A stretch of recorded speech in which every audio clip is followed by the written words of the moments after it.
Welcome to a series called The End of Times, where we're going through the book of Revelation verse by verse to see what it is we can expect to happen in the end times, or the times Jesus refers to as the end of the age. And before we get started on today's discussion, I want to remind you of two things quickly. One is something we've talked about a lot, which is it's very important in the book of Revelation to read it verse by verse, to go to the very beginning, start with chapter 1, verse 1, and read it verse by verse to get a great understanding of it. And what a lot of people have done is they have not done that.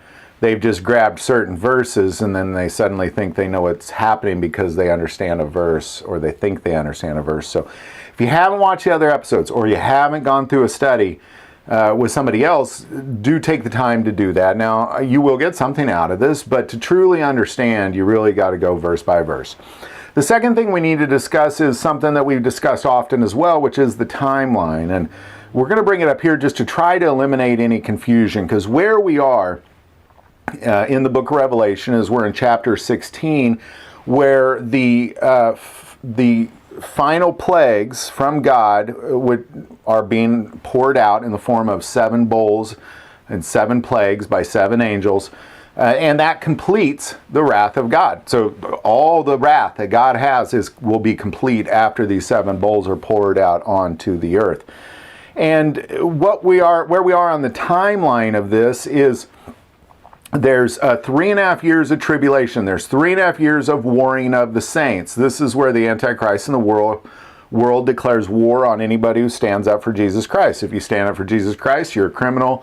Might be put to death, imprisoned, that kind of thing. So there's this 3.5 years of worldwide tribulation and the warring of the saints. And then near the end of that is when this starts to happen. God shuts down that. The reason the 3.5 years of tribulation ends is because God shuts it down.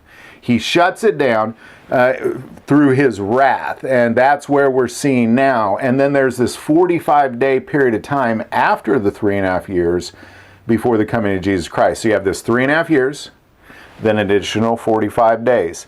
And these bowls are kind of closing out the 3.5 years, and then they're going to overlap into that 45-day period of time. And it just kind of, it closes down the 3.5 years and then continues on for 45 additional days. So I hope that gives some clarity, because we've talked about events like this. We've talked about darkness. We've talked about water turning to blood. But you can't read Revelation like a book. There's events in Revelation that are brought up multiple times from multiple views. Keeping in mind, John is in the throne room of God, witnessing these things from the throne of God. So he's got a view from the throne room. He's got a view of earth.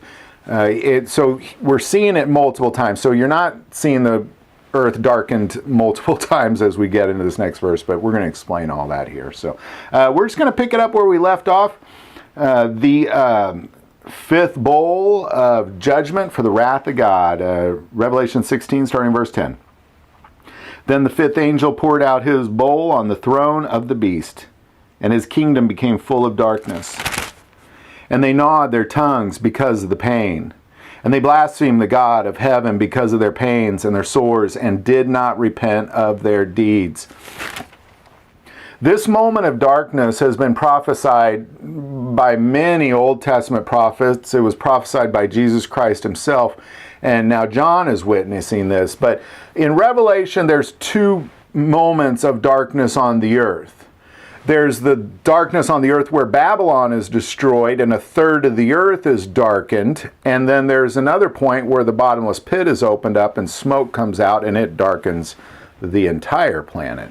What we're looking at here is 1/3 of the earth being darkened, specifically Babylon, because it says, then the 5th angel poured out his bowl on the throne of the beast, which is Babylon, and his kingdom became full of darkness. Now, we've seen this before in Revelation. Again, if we go to Revelation 8:12, it says, then the 4th angel sounded, and 1/3 of the sun was struck, and 1/3 of the moon, and 1/3 of the stars, so that 1/3 of them were darkened. The kingdom of Babylon consumes 1/3 of the earth, and when we get into Babylon, which we'll get into not the next episode, but when we're done with these bowls of judgment and wrath, The next thing we're going to do is get in Babylon. We'll give specifics on what third of the earth that is, but it's a third. And then later on in Revelation 9, we see a fifth angel sounded, and it saw fallen from heaven to earth, and to him was given the key of the bottomless pit. And he opened the bottomless pit, and smoke arose out of the pit, like the smoke of a great furnace, and the sun and the air were darkened because of the smoke of the pit. So here you got two events. You have Babylon getting destroyed. That's what we're seeing here. And then you're also going to see the pit open up, and that'll then darken the entire planet. But here we're seeing the kingdom of the beast being darkened, the throne of the beast, that nation being darkened. It's a very significant thing. Now, Jesus addressed this as well, and he kind of addressed the timeline as he's talking about this event specifically. And if we go to Matthew 24, in Matthew 24, we've talked about this a lot. The disciples asked Jesus, how will they know when a second coming is coming? And they said, well, he gives them a lot of information that goes hand in hand with Revelation. But what we see in 24 verse 29, immediately after the tribulation of those days, the sun will be darkened, and the moon will not give its light. The stars will fall from heaven, and the powers of heaven will be shaken. Then the sign of the Son of Man will appear in heaven. And then all the tribes of the earth will mourn, and they will see the Son of Man coming in the clouds of heaven in power and great glory. And he will send his angels with a great sound of a trumpet, and they will gather together his elect from the four winds, from one end of heaven to the other. So what you have here, if we just kind of look at, well, what would all this look like on earth? Well, what you got is you have essentially 3.5 years of tribulation where it seems like the Antichrist in the world is winning, and they will overcome the saints and defeat them. And great celebration. And in that middle of all that, God shows up. The wrath of God, the cavalry has arrived. Feels like the war is over, but clearly there's still going to be Christians alive on this planet. I intend on being one of those. And what we see then is what we will witness with our eyes is we'll see those marked by the beast. We'll see them covered in boils. Then we're going to see them drink blood. Then we're going to see them burn up from the sun. And then we're going to see the kingdom of the Antichrist turned into darkness in that particular order. This kind of, again, at the near the end of the 3.5 years tribulation is when all this takes place, overflowing into the 45 days. And eventually the earth will be covered in darkness, and things will come out and sting people. I mean, there's so much taking place in all these moments.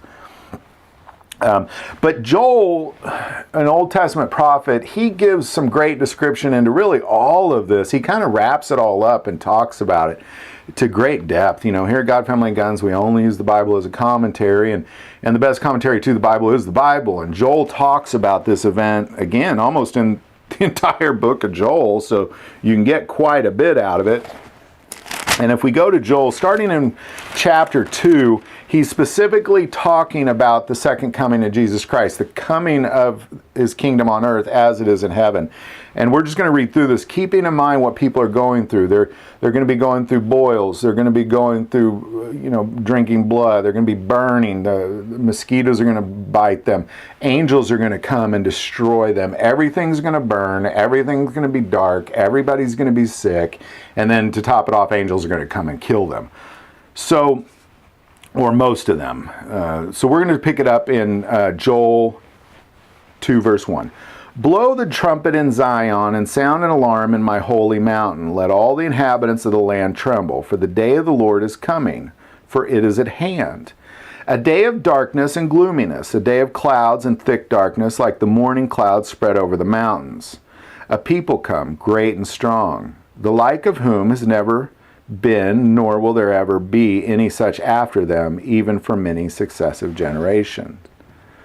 A fire devours before them, and behind them a flame burns. The land is like the Garden of Eden before them, and behind them a desolate wilderness. Now he's talking about what these angels, because we did an episode on the angels being released. We'll kind of get back. That's what he's speaking to here. Surely nothing shall escape them. Their appearance is like the appearance of horses, and like swift steeds, so they run. With a noise like chariots over mountains they leap, like the noise of flaming fire that devours the stubble, like a strong people set in battle array. And again, many episodes dedicated to that. And now we'll pick it up here in 6. Before them, the people writhe in pain. They've been bit by the mosquitoes. They're dying of boils. All faces drained of color. They run like mighty men. They climb the walls like men of war. The men, everyone marches in formation, and they do not break ranks. They do not push one another, for one marches in his own column. And when they lunge between the weapons, they are not cut down. They run to and fro in the city, and they run on the walls, and they climb on the houses, and they enter the windows like a thief. So ultimately what you're seeing kind of the end result when the angels are released, and we'll see that with some bowls of judgment coming up. But they just essentially devour everything. Pick it up at 10. The earth quakes before them, and the heavens trembles. The sun and moon grow dark, and the stars diminish their brightness. The Lord gives voice before his army, for his camp is very great. For strong is the one who executes his word. For the day of the Lord is great and very terrible. Who can endure it? You know, what we're seeing here is ultimately we're seeing the cavalry. I mean, God has shown up in a big way. You know, we would have been fighting successfully for 3.5 years in a warring between us and the Antichrist and the world. But it says in God's word that eventually he does overcome the remnant of Jesus Christ and kills them. But of course, some will survive, some will make it through, but the war will kind of seemingly be over. The witnesses are dead at this point. And then suddenly people are covered in boils. Flame is killing people. They have nothing to drink but blood. Babylon is destroyed. Darkness has covered 1/3 of the earth. The bottomless pit then opens, fills the whole world with smoke. Mosquitoes come out and start stinging people, and then that's when these angels show up to start killing most of humanity. And we're seeing this described by Joel. And if we jump to Joel, same chapter, 2 verse 30, it says, "And I will show wonders in the heavens and in the earth, blood and fire and pillars of smoke. The sun shall be turned into darkness and the moon into blood before the coming of the great and terrible day of the Lord. And it shall come to pass that whoever calls on the name of the Lord shall be saved. For in Mount Zion and in Jerusalem there shall be deliverance, as the Lord has said, among the remnant whom the Lord calls." This is what it's all about, ladies and gentlemen. This warning, you know, when we witness all these things coming, you know, we are sheltered from this because we are part of the remnant of whom the Lord has called. You know, and Job says in Job 9:7, "Who commands the sun not to shine and sets the seals upon the stars?" It is God. When we see all these things happen, it's going to be fairly terrifying, but we must fill our hearts with hope. We must fill our hearts with hope because it says, "And it shall come to pass that whoever calls on the name of the Lord shall be saved. For in Mount Zion and in Jerusalem there shall be deliverance, as the Lord has said, among the remnant who the Lord calls." You know, and all of this will ultimately, when Christ returns on Mount Zion, and the world is filled with darkness, and finally the sun is starting to shine because Jesus Christ has come in the cloud of glory, and he lands on Mount Zion, and Mount Zion breaks in two, and the armies of the world come at him from Jerusalem. There's a valley in between them, and we've talked about this, you know, the wine press, where everybody just melts in this valley. Joel addresses that, and he says in 3:14, multitudes, multitudes in the valley of decision. For the day of the Lord is near in the valley of decision. The sun and the moon will grow dark, and the stars will diminish their brightness. The Lord also will roar from Zion and utter his voice from Jerusalem, and heaven and earth will shake. But the Lord will be a shelter for his people and a strength of the children of Israel. You know, it's coming to an end, ladies and gentlemen. It's coming to an end. You know, Satan and his third of the angels who have fallen with him have been warring this entire time from Adam and Eve. They've been warring, and it's just going to get worse. This war is going to get worse and worse and worse until finally Satan, who's then possessing the Antichrist, will sit on the throne and say, "I am God." And there is when 3.5 years of war takes place. It's war. It's you as an outlaw for 3.5 years. And when that war, it looks like it's over. It looks like you're losing bad. You're losing real bad. Everybody around you that was on your side has been killed or captured, other than maybe a handful. And then suddenly, everybody's covered in boils. There's nothing to drink but blood. They're igniting on fire from the sun. They're burning up. And then Babylon is destroyed and darkness covers. And it just keeps going downhill from there. But for us, this is beautiful. Just to stare up at the sky and just watch God be God, and watch the coming of his kingdom on earth, just like it is in heaven. Like, he will literally rule here on earth.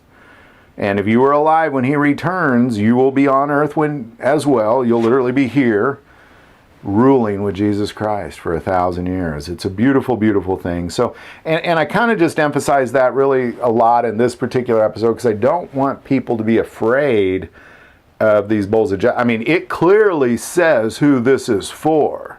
It is very clearly for those marked of the beast, or those who are not of the remnant of Jesus Christ. Joel said it. Isaiah said it. Ezekiel said it. Jesus said it. And now John is seeing the same thing. So I hope these videos are helping. But right now what we just saw is darkness covering a third of the earth, Babylon. Love to hear your comments. Put them below. If you like this video, click like and subscribe. Feel called to support this channel to Patreon. That link is also below. But the most important part of this channel is we take prayer requests, so never hesitate to send that in.